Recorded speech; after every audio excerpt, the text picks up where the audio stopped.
ഞങ്ങൾക്ക് ഇന്നൊരു birthday function ഉണ്ട്, അതിനായിട്ടാണ് ഞങ്ങൾ ഇറങ്ങുന്നത്. അപ്പം നമുക്ക് നേരെ വൈകാതെ വീഡിയോയിലോട്ട് പോവാം.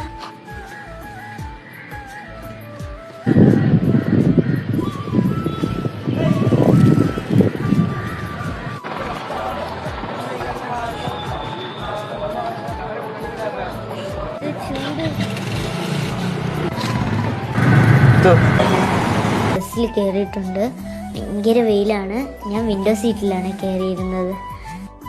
അങ്ങനെ ബസ് സ്റ്റാർട്ട് ചെയ്തിട്ടുണ്ട്. അപ്പോൾ നമുക്ക് ബാക്കി വിശേഷങ്ങൾ അവിടെ ചെന്നിട്ട് കാണാം. അപ്പോൾ ഗൈസ്, ഞങ്ങൾ ബർത്ത്ഡേ ഗേളിന് ചോക്ലേറ്റ് വാങ്ങിക്കാനായി കടയിൽ കയറി.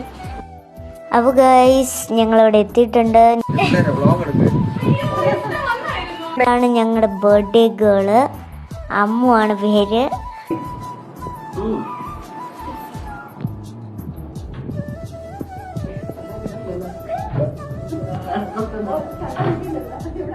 അപ്പോൾ ഞങ്ങൾ ചോക്ലേറ്റ് ഒക്കെ കൊടുത്തു, കഴിക്കാനിരുന്നു. അപ്പോൾ ഇന്നത്തേക്ക് ഇത്രയേ ഉള്ളൂ. Bye bye.